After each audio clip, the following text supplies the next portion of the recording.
Ja, vi skulle börja med synja nummer 200 og 3. Syndare høyr til som løyen ei, løyen til krossen er fri. Og at han henda sangen kjemur Gordon Marston Midtjord at byrja møt. Nummer 203.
ska börja att möta vid bön, men Arne jag vill läsa några kort vers upp. Det är allt ser känt. Det första ständer i Rombrevn 3, 23. Till angemoner alla hava synda och tajma fatta storgods. Och det var rätt och stjort för anke av nej hans herra, vi enda lösningen som Kristi Jesu. Och det ständer i Rombrevn 6, 23. Till lönen är synden djävur i dig, men nej gav Guds evigt liv i Kristi Jesu Herre okkara. Så var 8 vers 3 i Apostlagärningarna 13.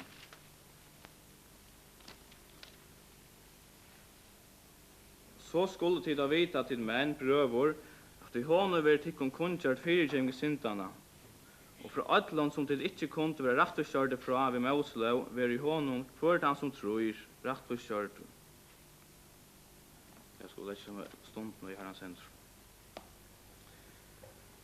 Ja, for jeg takker oss for at vi datter kunne samles om det døyre på årfeir og til fortelle andre mennesker om et her evangeliefeir som kan frelse mennesker feir.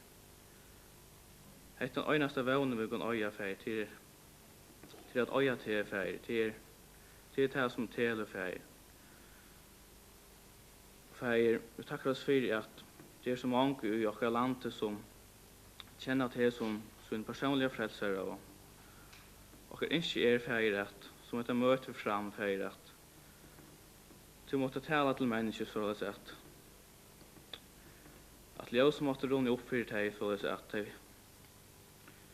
kom fra at det kom i rom fra deg at lov i det feir. Paulus sier i Korintbrevene feir at Kristus kom nyer at for tykkere skuld var det at Kristus gjørtes fatakur feir og at i fatak hans gjørtes videre og så er det at det er ikke rykere at det ikke kan samasmetas ved det at øya til som okkar frelsere til det største i sånne høyme feir. Feir tar som skulle ber året fram i det at du måtte det som kommer fram at du måtte tale jokken tar feir. Så jeg kan ikke hva vid mennesker sier feir. Det er bare at hos som kan frelse mennesker. Bed om tunna nærvær og om at du måtte sykne etter møtes hos fyrir okko. Amen.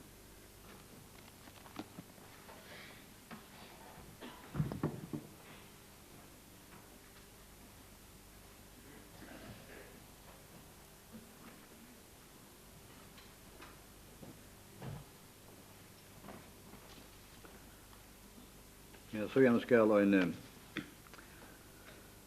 sangbølkur syngja fyrir okkon.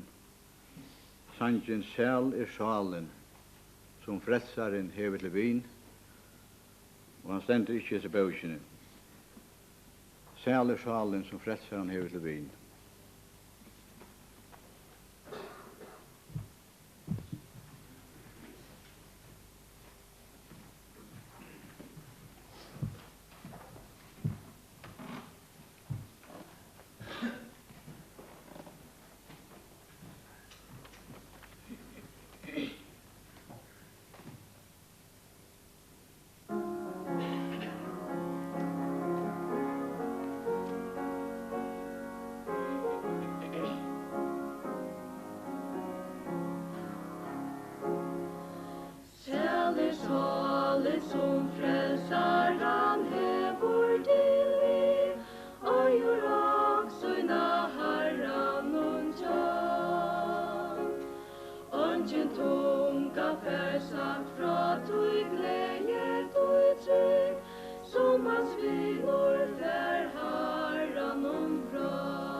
Som hans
skulle så synge en sangefela at rett. Og det nummer 326. Nå øyna for enn Guds år ljøvar her, og båskap om fri, nå anden ter ber. Nummer 326, og tar vi til å synge her sangen, så taler Robert og Læsjen.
Vi skulle lesa 2 vers sammen til ur Matteus evangelium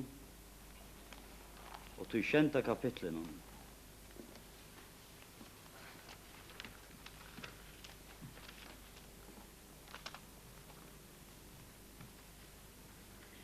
Og vi skulle lesa til 13. og 14. verset. Fære inn I trånka postre, tog postre vårt, og veverne brøyer som fører til undergang, og det mange som fære innom det. Og postre trångt, og veverne smeler som fører til løyve, og det få som finner han. Og til Herren valgsikna hese år til okkara gjørst og i det, så løys at dette kunne være ein eller øron til hjelp, ein eller øron til frelsom. Jeg vil nok snakke opptidgen av tog som John Bunyan skriver I Pøylagrunnsferene.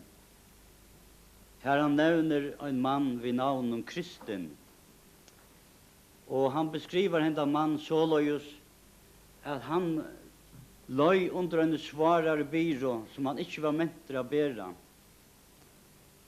Og ta vi lesa, så sutja vi den ute av marskene, hver han gonger atter og fram. Og han røykar rundt her ute, tog han ser til, han finner eie til, at han av undergangsløy, at stedet han bor av undergangsstavur, og at henda løy, det som brøye vever som han gonger av, han fører han til undergang, sammen vi øtlom hinnom som han bor sammen vi. Og til henda bira som kvøyler så tungt av hans hjärsta, at han fer ikke fri. Han sier at det fire mer som vi kvarske hei kono eller bøten, så tung henda synda bira av min hjärsta. Og som han gonger her ute, skjer han og råp, han råpar om hjelp. Og således blir han vi å råpa, og så ser han en mævur kjemur til hans gengande, og hese mævur vi nevntur evangelister. Og han sier vi han at det stender ikke vel til tjater som du råpar. Hvor råpar du så? Han sier, nekka undrui om jeg råper. Henda bira som nøyve meg så tungt. Jeg får ikke fri fyrir henne, og jeg vet ikke hva jeg skal gjøre. Som du sørst, jeg byggvi i undergangsstegi, og færre for taptor, sammen vi øtlom hinnom som byggva her. Og jeg vil gjerne flutja undan røyene som kommer, men jeg vet ikke hva jeg løye skal teka. Og sier Maurens, oi underrøy om du er nøvdur, ta ut over hesa byrå at din hjärsta, men jeg skal vise der hva du skal gjøre. Du sørst her ivre, her et postur, et smalt postur, lengt bostere. Hesa løy skal du teka, gakk hana bort fram, og ta i du kjem til posturet så benker på, og det vil være lett i oppfyrir der. Kristen tåkes i år til, så han får til gang, og nå, det var nekver hindringar av ennom, men at han har nekv vaks, så kom han til i trånga posturet. Da han kommer her, så benker han på, og tid, det vil lett i oppfyrir honom. Han vil tidsen og her, innan fire hetta postor, fer han eia av hin krossfesta, fer han hongur blåande, og i hansar sted.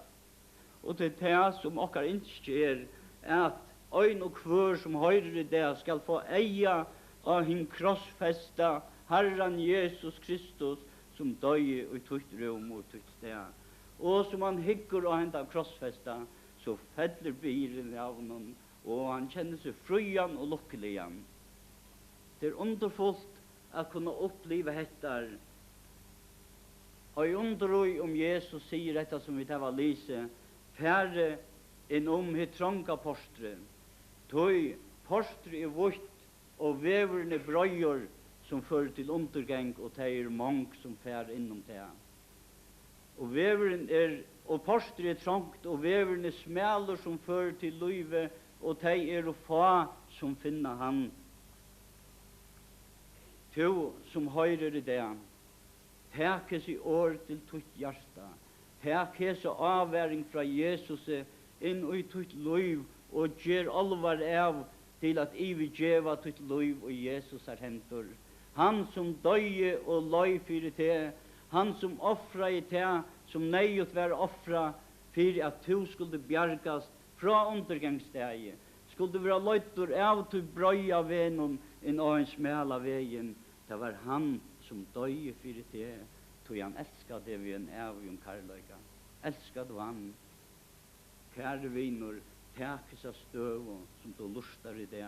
Boja ikke inntil en i ærefer etter en lealigar løto, for han lealigar løtan kommer aldri på en nu, han lealigar løtan, og nu er frelsodavren, og nu er god at finna.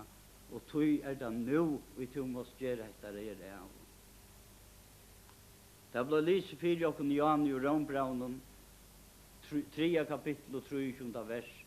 Det stendur, det skal teka opp at ødel her var synda, og tog må fatta stort gods.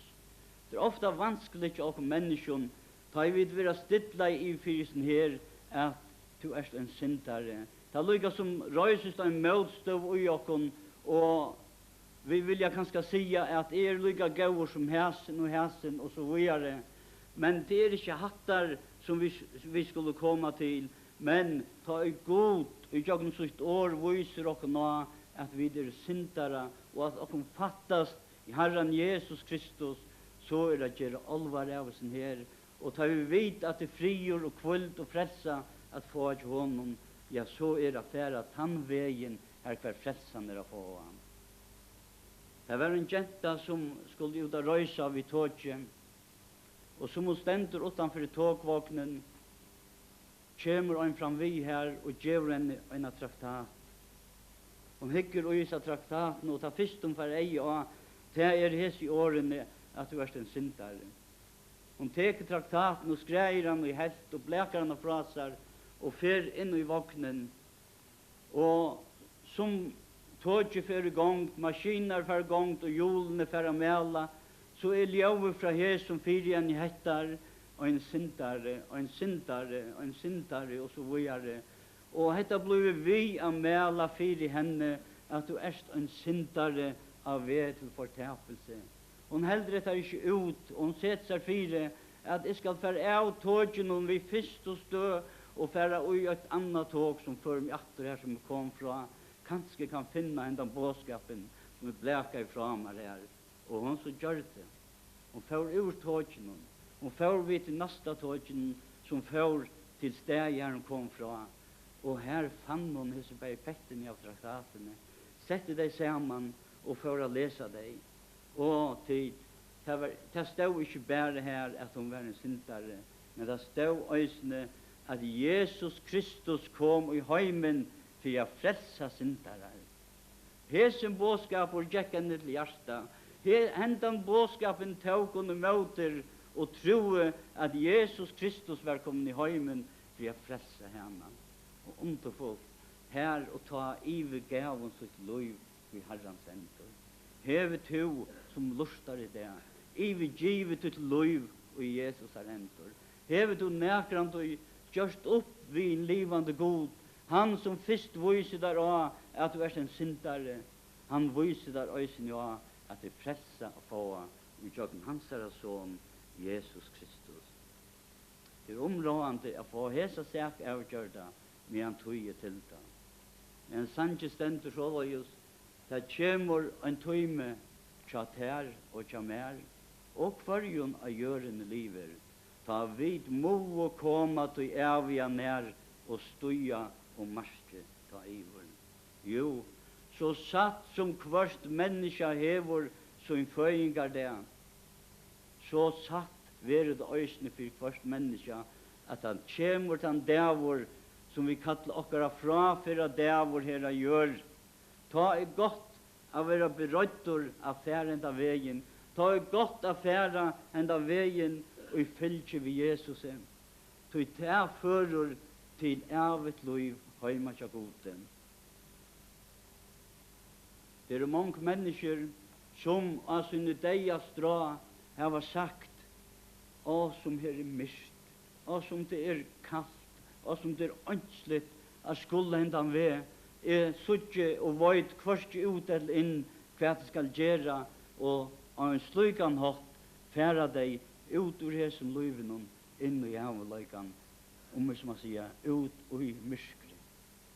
Men annor så underfullt av vitt hettar da det var lige til det sørste at det var sagt og hva det er ikke underfullt å kunne kvila nu av kletten Kristus han som har gjort alt dette fyrir meg. Og hvor underfullt er det ikke å kunne fære bort ur hesum løyven inn i avløykan og i fylke vi Jesus. Ikke ensamur som så mange fære, men i fylke vi honom. Og han skal løya meg inn i løvsins land. Ja, jeg kan vittna at det er underfullt og dyrebart å kjenne Jesus som sin frelser. Det og daglig å kunne kvila i hesum at Herren Jesus Kristus, han som døy i mitt sted, han skal ta og jeg skal bostre hjemme, løya meg inn og tar av og bosteier, heima tja gode. Ja, sannelig er det underfullt å kunne kvila av hans herra lyften, for hans herra lyfter de er sånn, og hans lyfter, de er til å lyte av han. To som høyrer i det, gjør ikke, let ikke nekra møtstøv og få høve til å røysa seg innan ut her, og i møte båskapen fra gode. For det vil bare gjøre ringt for det, det vil føre det langer og langer bostor etter til brøya veie som fører til undergang. Men lærn øyra til hettar som gjør i det, at Jesus Kristus kom i heimen til å frelsa syndere. Og han ble sånn beskyldt av for det, at han eter sammen vid tottlaren og synderen, og at han halda seg nær til honom for høyran og så videre. Ja, sannelig, Jesus er synderens vinor, tog han ønsker at frelsa øyn og kvann. Hette er ikke best for noen få, men hette er for ød. Vi nevnte om kristen av vi, og som han feras fram etter venon, det som smela veie, så øyna for, så ser han vinstrum med vi, at her kommer 2 mann stormande, tar klikk på og inn og enda smela veien, og kommer så i fylke vi kristne. Og sier han, Victor, hvor klikk var dit og her? Og sier tar vi han, to er kanskje kommet inn i kjøkken at postre, lengt postre. Ja, sier han, det var veveren jeg skulle genka, inn i kjøkken i tronka postre, for å komme nå enda veien. Tøy, som det stendet skriva, at han som ikke fer inn i seia huset om dittnar, han er en tjauer og en rondsmæver. Og, sier Tøyr, hattar er alt for negv høyast da. Jeg skulle færa lyka ive til at jeg tronka postre for å komme inn av enda smæla veien. Nei, sier Tøyr, det er en først vidtøk i landet i okkara, at det er pura og nøyot. Det er bare affære pom, her hver det blir til affære pom, og så fylltja det som venon. Men om vi egløy hesa menn, så sutja vi at tar nå aldri fram av mål her som tar sikta på å komme. Kvøy, tøy der var ikke kommer inn i jøgnen i tronka postre for å komme inn og en smela veien. Det som Bibelen sier okkur om hettar, det er det som vi må teka for å være til rette. Og tøy ber ikke til å komme til Jesus og på nærkere en annen måte enn den måte som han sier. Tøy vil sige vite, kære viner, om det kostar der negv eller lyte, så fær til smøl og løy som fører til løyve, inn i jøgne tronka postre, høyast motstøv og høyast trångter, høyast til at du skal missa viner her i løyvenon, så gakta smøl og løy, til hon vil føre det av mål. Og i medan hin brøye vever stendet da, han fører til undergang, og det er mång som færa innom et brøye postor.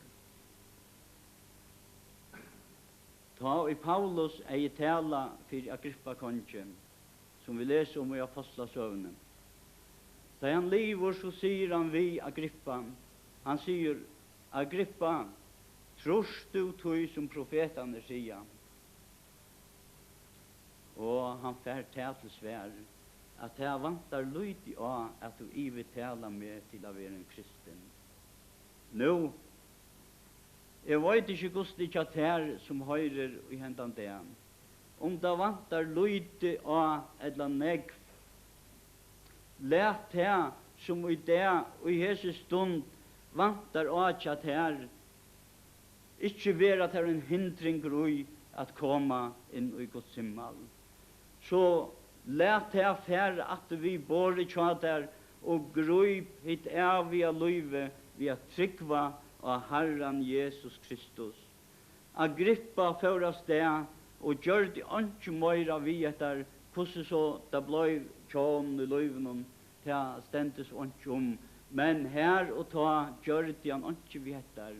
Men to som lustar i det, gjør alvar av Jesus søk og ivergjev ditt hjärsta til Herren Jesus Kristus. Det jo til verre så mange som trøsta seg vid det, at vi lever jo i en kristne lande. Det en vanlig trøst at heva for å komme inn i himmelen. Det som områdende til det at du personlig gjerst en kristen, og det gjerst kan bare hente vid det at du vender deg til Herren Jesus Kristus og teker og imøter honom som tog noen frelsere. Så han vil der bære det som godt Han ikke kommet til å døme det og at køyre det i fortapelse, men han kommet for å bjøve til liv, et evigt liv, og tog vil jeg vil si av det, gjør alvar av hæsson. Gjør ikke som hin kvinnan gjør det, som levde i ensomme i sin leilighet, og var ikke vilja fatak, og så en dagen ta benkar og på tjåene, så huksar hun, ja, hatt han som kommer å kreve hus alene fra meg. Jeg kan ikke lade opp, så jeg har ikke at gjalda vi, og ta benkar en og løte, og så gavs det. Men søytene pratet om at det var ikke øyn som kom å kreve nekka fra henne. Det var øyn som kom å gjeve henne nekka, som var horen i tjåene. Gjør du ikke på samme måte, så det som benkar og påtjatt her og i det ikke det at Gud vil kreve det til råkenskap, men han benkar og påtjatt innan hjertet dyr for å gjøre det evigt liv i jokken som son Herren Jesus Kristus. Skøytet du så gav fra honom, vil du teke imøter honom som tog noen frelsere. Människor som väl en kristen vill öjta, men ta öj efter Herren och spyr. Han och rasslo skall öjna förlöjta efter venom till himmelsens styr. Men ta stångtar han dittnar skall skoa, ikke öppnar som han i mojnt. Ta och i enkorsins tärande loa skall han sanna, nu det och sånt. Öjn väverens mälor och en bröjor, nu min vinor, kvör väver tøyn, øynans annar til himmelen løyer, vele sett til tøyn som til møyn. Enn og i det stendur alt til at bøta, høyr tøy frelsonar bøyen grøy, nu, just nu en lealig løta, men i morgen ta vid av i dag. Trygg av Herren Jesus Kristus, så skal du være frelst.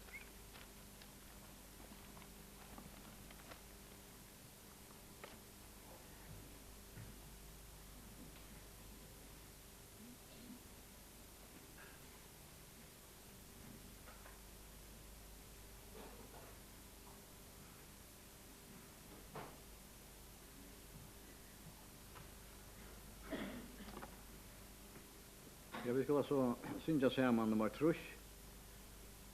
Dyra sal som ofreds gongur. Nummer 3.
skal lese en vers opp og er ved enda møte. Og det er i Matteus evangeliet, kapittel 28.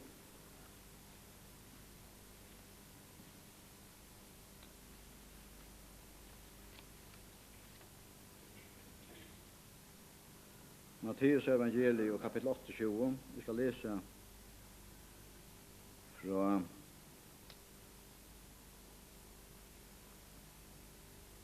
vi skal bare lese fra vers 18. Da stod Jesus fram, tala I tiltørre og sier, mer givet alt vald og I himmelig og gjør. Færre tog ut og gir I alle folkeslå til læresvøynar. Døypet har til navn Fægisins, Sonarens og Høyla Andans og læret har at halda alt og jeg og boi I tykkun og vittikun alla dagar lyka til enda tøyarinnar. Og så tenkte jeg på å lese lydsynder ur Apostlasøvne ur øren kapitlet. Dette her jeg blir vel kjent for de fleste som hører her. Det som leser her ur 28. kapitlet av Matteus, det at han av at Herren Jesus Kristus stigen opp fra en deio, risen opp fra en deio. Og hese kapitlen, han handlar om de røvene som Peter helt av kvite som deio. Og jeg skal best lese noen vers her I endan og disse talene til Peter. Og I vers 36 sier han, «Tøy skal alt hus Israels vi avbrykteligere viss og vita, god til vi gjørst han, bæge til Herre og Kristus, henda Jesus som tid krossfestum. Da der hørt og hetta stakta tar I hjärsta, og der satt vi Peter og hinner apostlarna, tid menn brøver, kvært skulle vi gjøre. Peter sværa I tøym og vende vi, og ein kvør tykkara let seg døypa, og I navnet Jesu Krist til fyrirgjemingssyndana, så skulle tid få gav og høyla I andans. Tog til tykkara I lyfte, og til bøden tykkara, og til öll, som lengt borster og så mange som har en god okkara kallar. Øysene vi mange øron vittna I han, og amen til teg seie, lete tykkun frelsa fra hese regnborg og att. Teg som nu tåke vi år I hansara var døpt, og han dagen løtt oss til, okkur som 3000 saler. Ja, det som vi har hørt til I kveld, at det en underfulle bådskap fra Gode. Vi byrjar av her I kveld å synge en av sangen som taler om at løyen til krossen fri. Og heter en bådskap til alt. Det ble lyset her som det ble tidlig opp av røysene, at vi tar alt synda og at fattas stort gods. Men det stender øysene at vi vil ha rettvis gjort for I åndsjen. Av nøye hansar vi enda løysingene som I Kristi Jesus. Og til det ståra vittu, og jeg vil hoksa om dette her, som jeg vil lyse her I kveld. Jeg hoksa om det som Herren taler I, tar jeg opp at rysen fra deion, som han øysene har sagt vi tar. Og nå, tar jeg vær opp at rysen og hittet der atter, sender han disse menn, vi som gau og boven, vi som gau og tøyendun, som vet August nøye kunne bære ut her I kveld, og øysene kunne komme rundt I landet noen, vi til at sjøvnvarpet teker dette opp. Og hvor størst det ikke? Han sier Vittor at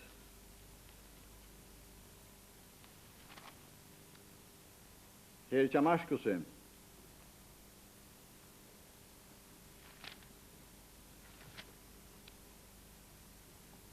han sier færre tøy ut og gjør i alt folkest ut læres vegnar.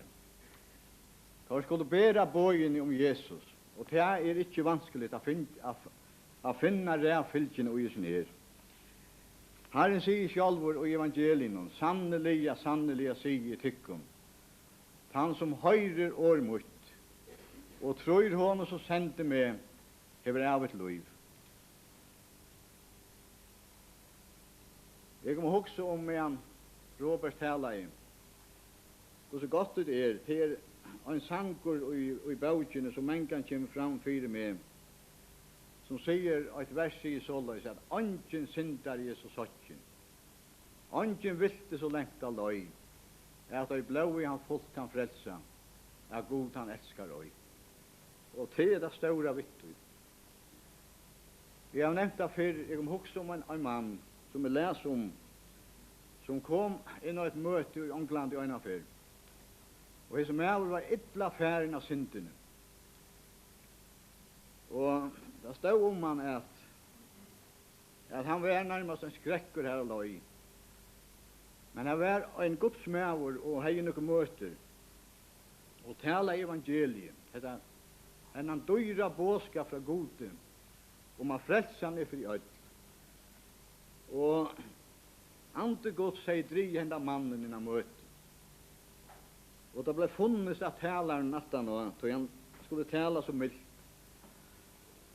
Men samstundet som enda diskusjoner for fram at han møte for hese mævor heim til hus som han ombrøtte mævor. Så talaren sier at jeg hugsa om enda mann, jeg så han, og jeg tankte på han, og jeg bær fyrir honom. Og som han satt her og lytte i evangeliet, en gleda båskap, om til at god elskar i heimen så høgt, at han gav sånn sin øynborna, for at hvert han som tro i han skulle ikke færa fortaptur, men av et evet liv, ta jekte hon til hjärsta. Ta tala i tilansaran, og han fikk suttja til at Jesus elskar i han, og var deg fri han, og han yngste a frelse han, og han blei frelstur. Og da stendte vi her, jeg skal ikke færa djupa i dessa søvna, men det stender om den mannen at han kom inn, og husfolket blei forskrekt. Han var ikke venner å komme til at høyen av den. Men han kom inn, og sier vi konene og bøtnene som hadde krekvas i fyren, han fikk konene råpa det fram, han sier nøytid, til han ombrøtte meg over til suttja. Herren vil løyta meg opp, det som Jesus sier til han hei vært innkja Zacchaeus, og det ble funnet at han hei vært innkja en syndig mann. Han var kommet å løyte etter tog som er fortapt, og frelsa til han. Lova blir god fri til han. Det gjør han øysen i kveld, og jeg kan si til han, som er nevnt i Johanne, til som stendig og så sannsyn at det er ønsken så ytla staddur, at han ikke kan komme til Herren. Han som høyrer glede bøyene, høyrer evangeliet, og teker møte tog. Honom teker Herren møte, til ønsken evig om til han. Han sier selv og kjønner til seg en ære stene, kom i hia til møyen alltid som strevast av tungt av bæra. Det var ønsken utan han, som er mynte løyka til å sies i år, og han sparte heller ikke å sia deg. Han kallar ja syndarar, han yngste ja frelsa, og han yngste ja frelsa øyn og kvann som høyrer og i kvöld, bæg her, og hver enda nu skal være i så landet. Ønsken sier så ønslig og så ytla statur, at han ikke kan vente seg til Herren, og få det evige liv i og lova bli god for det. Okkara gau god og fægir. Vi takkar deg for evangeliet, hendan dyra bare båskap, som atter kan ha vært båren fram her i kveld, og menn i ødlom veikløyga. Vi takkar deg for gau fægir, at du er mentur av frelse enn i det, og at innskje tutt at øyn og kvør skal komme, at øynken skal sies undan hæsum, at øynken skal vente som hæsum bætje. Gau fægir i himmelen, mot innskje at skal kalla av mennesker som enn genga fri utan til, som enn ikke øye hendan fri hos sin hjärsta. tu innskir a djeva øynene kvarjum, hendan fri, som heimeren ikkje kan djeva, som du tala sjálfur om til åre, hendan underfotla og signaja fri. Jeg vil takka deg fyrir at du bjarga i mine sal. Jeg vil takka deg fyrir at evangeliet kom av mine løy, og at jeg fikk nøye til at teka møte som gleda båskapet, da jeg best var en lydel dronker, trofaste feir i himmelen, vi prys og takka deg for alt, og be at hun sikning i land og folk, for det dyra navnskyld. Amen. Vi skulle så til enda synsja, vi leser en sangbølk, vi skal synsja fyrst, Guds nåje med ber, og så gjerne skulle jeg synsja en felagssangatræt, han nummer 18.